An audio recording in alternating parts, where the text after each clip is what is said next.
Hi, and welcome to this quick training video on how to create and send electronic workers' comp claims. The state of New York has made it mandatory for all claims to be sent electronically, specifically for workers' comp. With this rule going into effect, Medi-EHR is happy to inform its users that we are now workers' comp ready. So, let's dive right in. In this video, we're going to be covering two basic things. The first thing we're going to be covering is all the things that need to be filled out in order for a claim to be submitted, and then we're going to be covering how to actually go ahead and submit the claim. At the end of the video, I'll also take a quick second and talk about how to follow up on claims that have been submitted. Alright, so I've already gone ahead and searched for my test patient. Right? You can see this patient here, Test John. Now, most billers instinctively want to jump right into the claim, but for electronics workers comp, we're actually going to go ahead and start here in the patient's demographics, right? So here I am in the patient's demographics. First thing I'm going to do is I'm going to scroll down to my advanced demographics section, and I'm going to read this nice note written over here which says green fields are required for workers comp patients. So in order to make this process very simple to understand, what we've gone ahead and done is we've made all the fields that pertain to workers' comp green. If you go on a page and you see a field that's green, guess what? That claim is for workers' comp, right? To make it simpler for billers, there's three places you need to go to in order to make sure that everything for a workers' comp claim is filled out. The first place you have to go to is demographics. The second place you have to go to is the insurance. And then finally, the third place where you have to go is the claim. In that order. You can always change that order based on what works for you, but that's our recommendation. Okay, so now here on the demographics, I can see there is an employer added and there is a location added, but these fields aren't filled out yet. So let me go ahead and fill these out. So I'm just going to take this information, right? And we'll say 800 Lewis Street, Suite 100.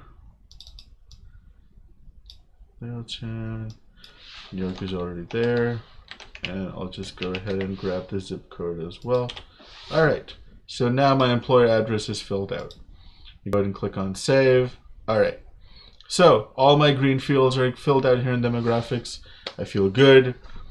Let me go ahead and go to the insurance next.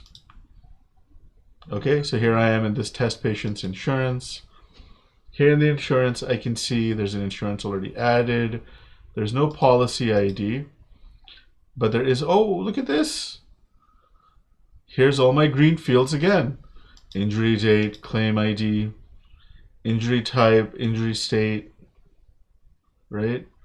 But Colorado is not correct. So I'm going to change this to New York, right? And since it's workers' comp, this value here shows EM. So if I was to save this, and if I was to go here and change this to no fault, if there was nothing added here, this field would automatically change to AA. But here, it's workers' comp, so it's going to stay as workers' comp. Okay. Pardon me, employment. All right, so here's my green field, here's my green field, here's my 4 green fields at the bottom. Those are all filled out, which means I'm now ready to head over to my claim page. So here's my claim. I'm going to go ahead and click on one of these claims that I pre-prepared ahead of the call. I'm sorry, ahead of this training video. So used to doing calls.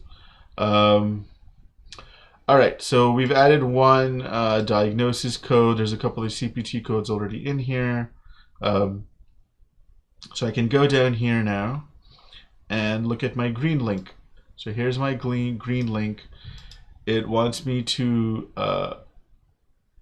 so right here it indicates workers' comp claim information, right? And once again, the link is also in green. So I'm going to click on this green link. It's going to take me to this nice pop-up, right? Once again, I can go right to my green section because, like we said, green is for workers' comp. So here, these values are defaulted, support data for a claim, file transfer, and now I just need to attach a file, right? So there's only one file in here right now. We're just going to go ahead and click on that, right? To select the file, you can click on the file number or the file name.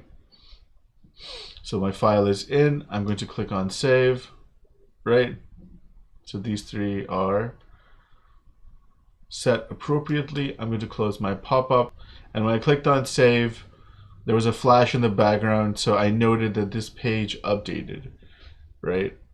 So now I can scroll down here and I can just click on this button that says send primary insurance to workers' comp, which will then go ahead and send my claim for eWC. If I wanted to verify a couple of things, I could look at the content of the claim here and verify it. There's my EM that I added, right? I can see the address and name of the employer that I added. So everything looks correct. Okay. And then here in this PWK segment, I can also see the file, the file name that was selected. So that's pretty much it. From this point on, I can send primary insurance to workers' comp, and that'll go ahead and send the claim right over. In this case, I'm not actually sending the claim because we're just going through a quick training. Now, if for some reason I had forgotten one of the fields in either the insurance page or the demographics page, the button that I showed you earlier, which is this button here, that button would not be visible. The button would disappear and it would appropriately show the error message indicating which field needs to be filled out, which field is missing.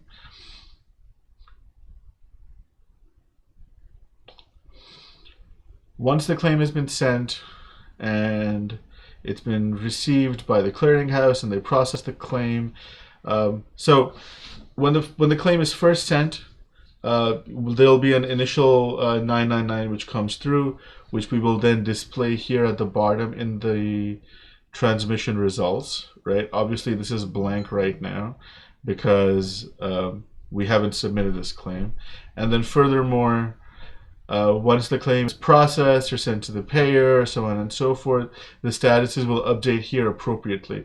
It's not really feasible to go to each claim and check the transmission results. It was a very cumbersome and time-consuming process.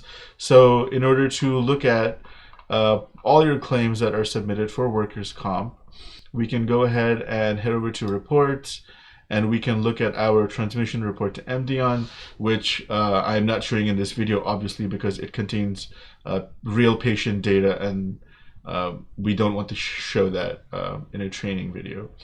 So at this point, we are happy to let you know that Medi is eWC ready, and feel free to create and send your claims, and if you have any problems, please notify us via the help desk or send us an email at support. The email for that is support@medi-ehr.com, or feel free to call any of our staff if you have our contact information. If you do not, please send us a help desk or an email and one of us will contact you immediately. Thank you so much for watching and have a great day. Happy New Year.